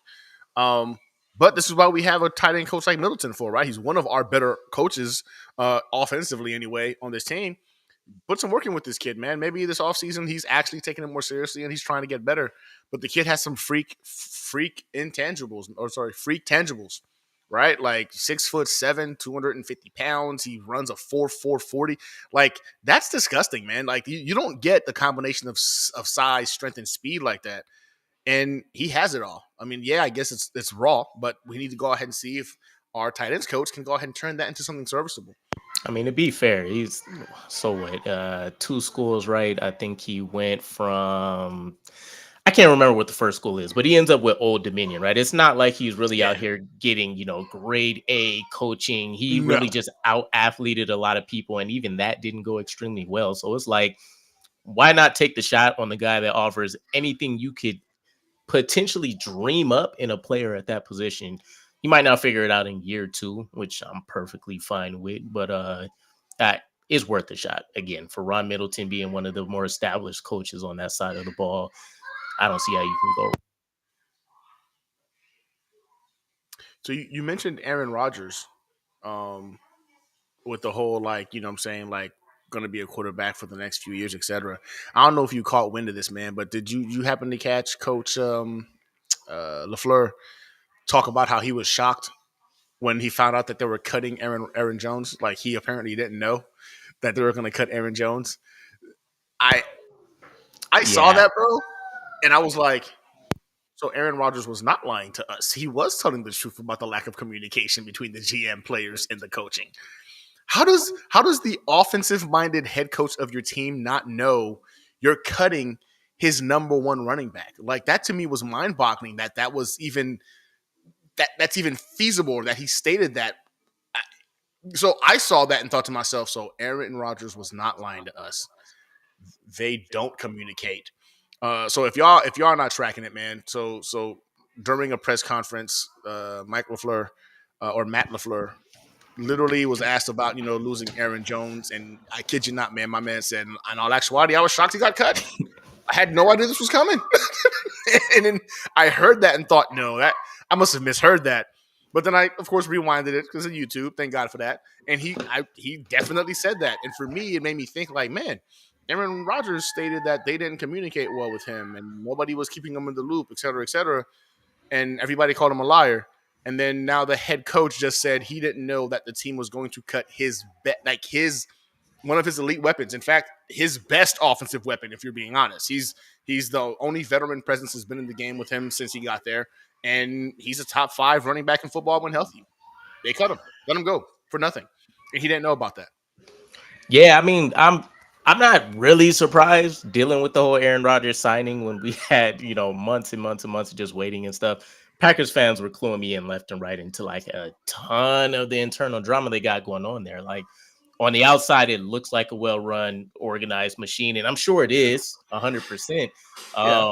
But ultimately, we've kind of seen a shift the last couple of years where, like, how you treat the players legitimately matters, even with it still being a business. Like, for all the cracks and jokes that the Jets get, I think we've done very well in this regime when it comes to player management. If we're letting guys go, we're trying to get them to destinations they want, Yep. or we're giving them opportunities like Cook last year to go and still play for playoff teams when we don't need to. Stuff like that matters from an intangible standpoint, right? Those guys will go out there, even though the crap on the coaching staff. If you guys ever return back to New York and they got their stuff together, like you'll be in a good situation. So, yeah, it's still wild to think about, though. I don't know how you let a guy that's essentially the focal point of that offense bounce like that, and you don't tell the architect of your offense anything. Of your offense about it. That to me was mind-boggling. I was just like, wow, that's different. I mean, that's a different approach. I guess to each their own. But yeah, I thought that was interesting, man, especially when you connected to the Aaron Rodgers, debacle of how people were saying that, oh, he ignored the GM and he did that. And it was a big, like, back and forth. And then your head coach just pretty much semi-formulated a same kind of scenario where he was kept out of the loop in a decision that involves him as the head coach of the team. And again, like you said, the architect of the offense. So mind-blowing to me. But, I mean, it is what it is. Daniel, man, honestly, man, my brother-in-law is a huge Steelers fan. And, yes, we have been planning on coming up there because he lives here in Houston. In fact, my brother-in-law moved down the street from me. I sold him his house as his realtor. So we both watch games every Sunday together, right? So he is a big Steelers fan. And I believe we play them this year. So I think we'll talk, bro. I think this could be done because we've been talking about actually going up there to watch that game.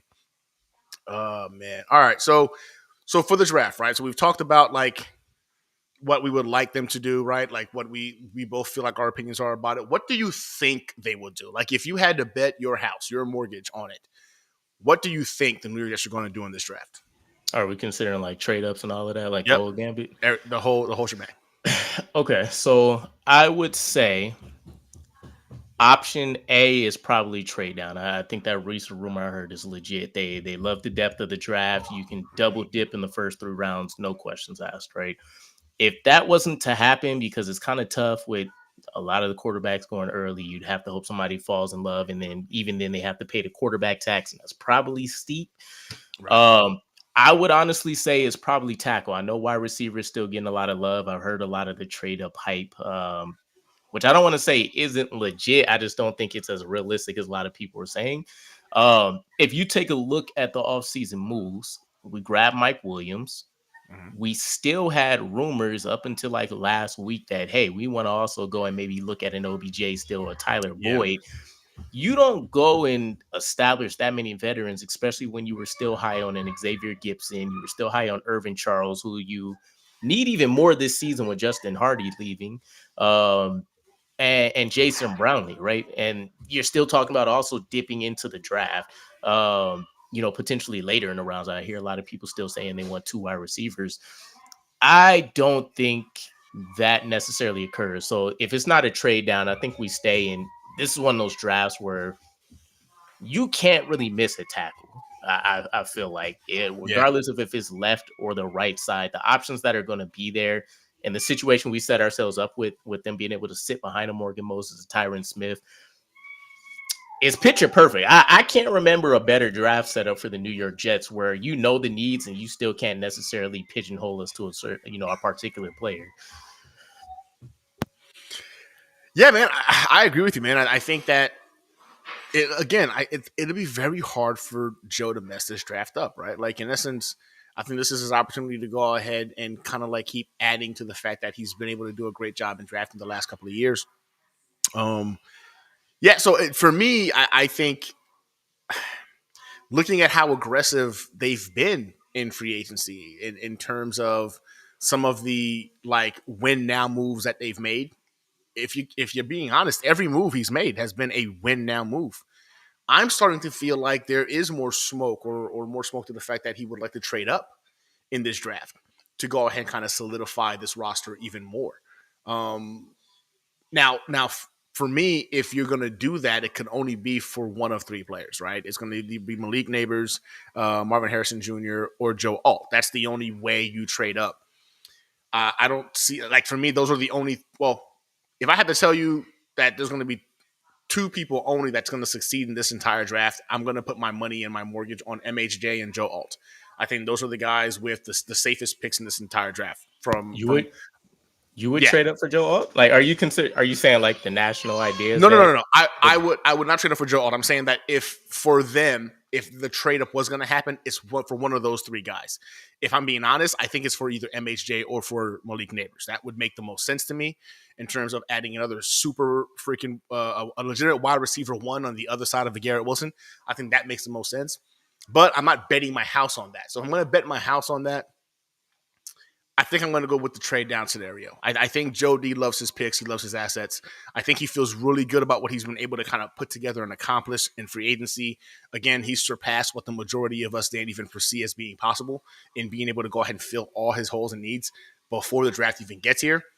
That number 10 overall pick right now has a lot of value, especially as we hear more and more about some of these quarterbacks moving up on some draft boards.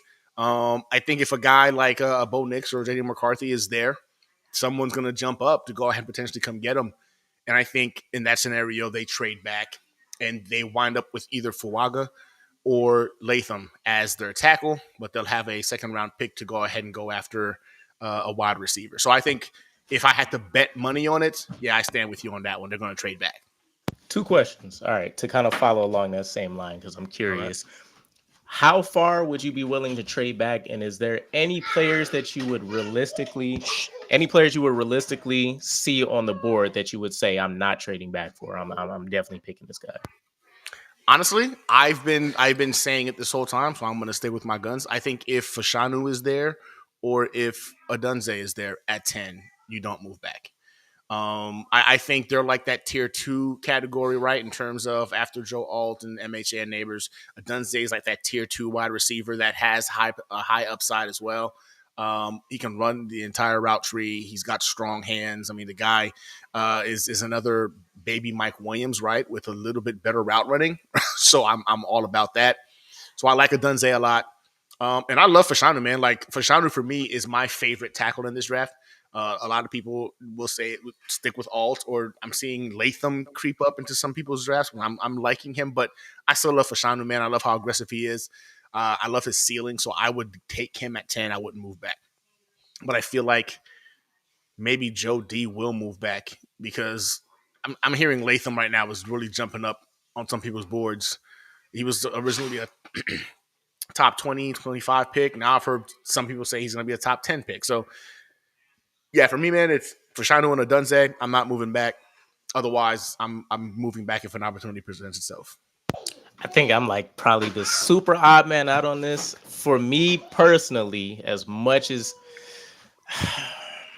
I think I'm more so into the value of this draft than necessarily saying I need a particular blue chip.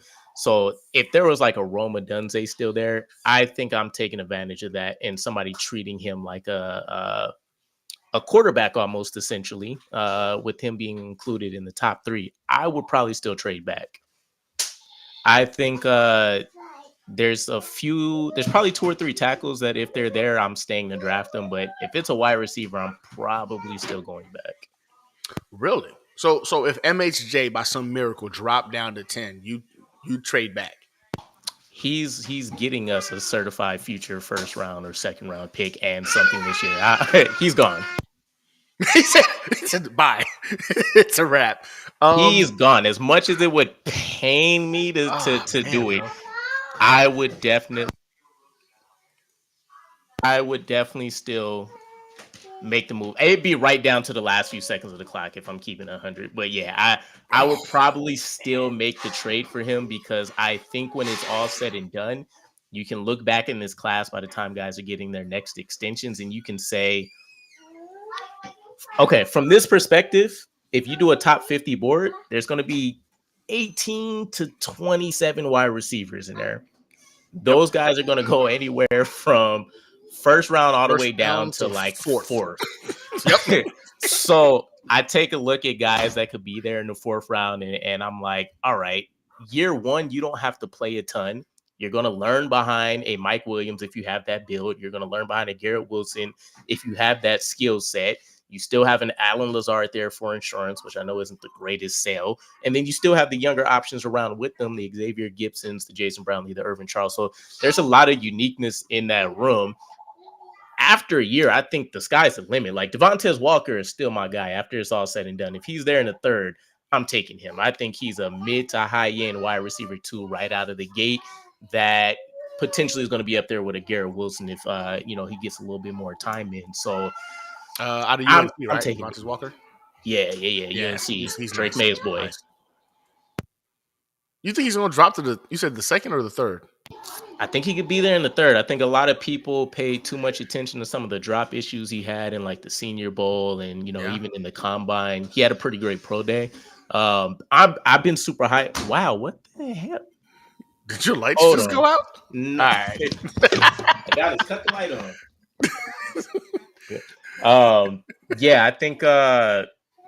I think he could be there in the 3rd, realistically. I think a lot of guys kind of were able to shoot their stock up a little bit. Man, he said if MHJ there, he would trade back.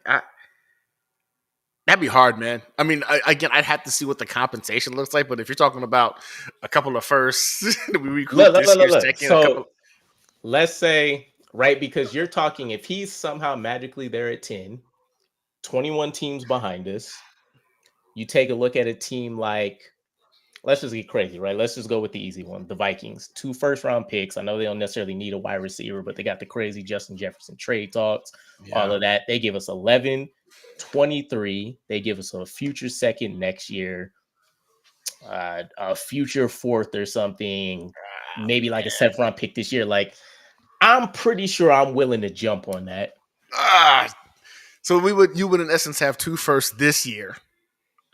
So 2 firsts because you get the 11 and 23, a first or second next next year, and then you could probably still pull let's just say day 3, right? But it's far fetched. It's super far fetched. But you had me at the 2 seconds this year. Like if you're because it's 11, so it's 11 and 23. They move up one spot.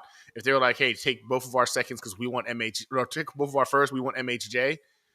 I mean, if somehow JD swindled a second for next year out of it, so be it. But bro, because now you're talking about 5th-year options for a legitimate offensive tackle and a legitimate wide receiver too in this year's draft. Like damn, man, that's good, Dana. That's good, DK. I'm just in terms of we have a 2-year period. Let's just give it to Aaron Rodgers. He gives us 2 years. You have a 2-year period where you can legitimately build elite depth that should be immediately becoming starters by next year. Now suddenly you have a situation where you have pipelines at almost every elite position of need that you want. Tackle, quarterback of the future still, right? And then that leaves you with options like, hey, now I can go and potentially get a Michael Penix or a Bo Nix or somebody. Either way, there's a lot to go with it. It's super far-fetched. Marvin Harrison's there at 10. I expect 99% of the world to go and sprint to the podium.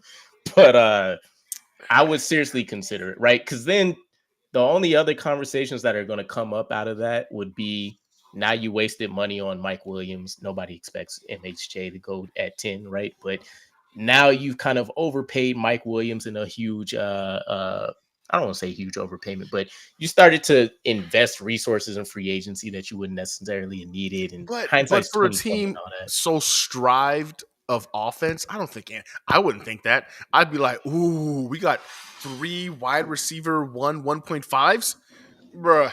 I go back to your earlier point. Go eat. How often do we really want Aaron Rodgers throwing the ball? And it's going to be elite when he does, right? Let's just say he puts up 350 passes on the season with a Garrett Wilson, MHJ, a Tyler Conklin, a Mike Williams. Like, it's going to look elite. But, yeah, I don't know. I would still look for the value in this particular draft where you could still get a guy in the 3rd or 4th and come away saying in 3 years, he's the 3rd best wide receiver in this draft class.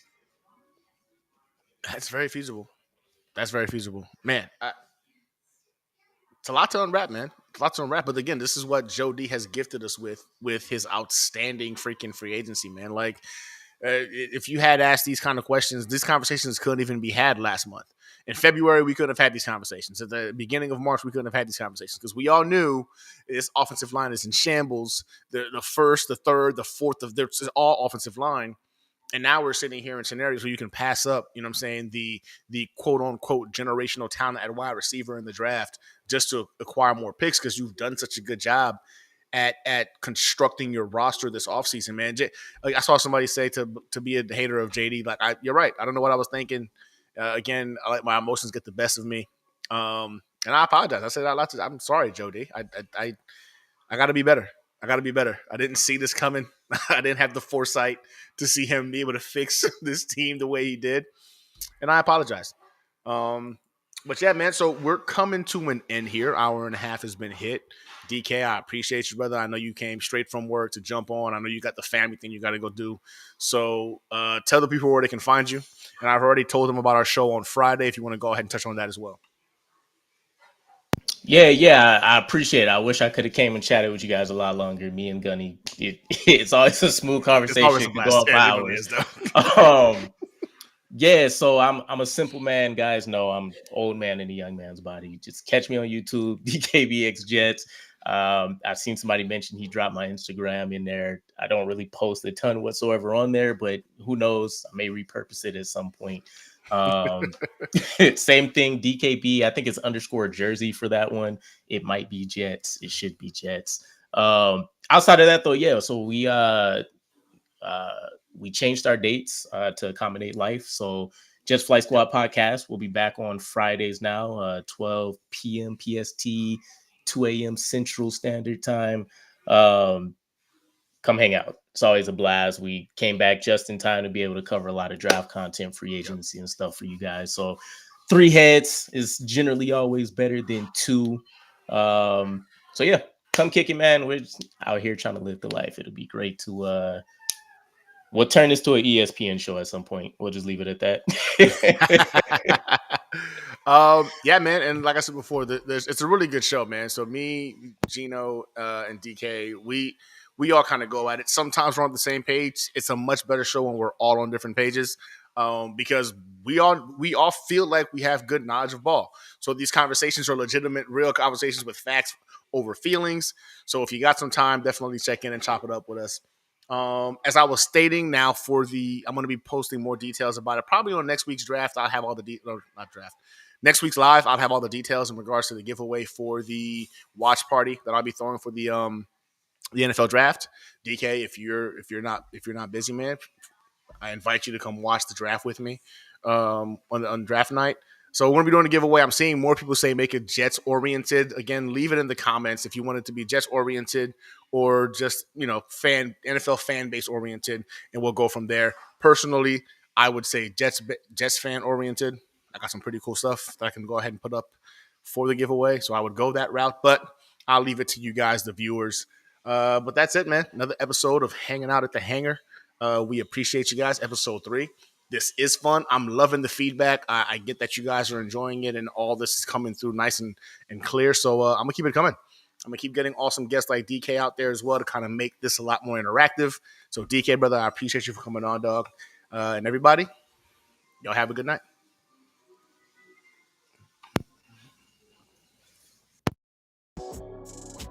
I can do it all, I will never fall. It's the Renaissance, you know that I got the mother sauce, man. You know I'm the boss, I know what it costs. Have you won a loss? I'm so versatile, yeah, I'm a Renaissance, man. I can do it all, I will never fall. It's the Renaissance, you know that I got the mother sauce, man. You know I'm the boss, I know what it costs. Have you won a loss? I'm so versatile, yeah, I'm a Renaissance, man.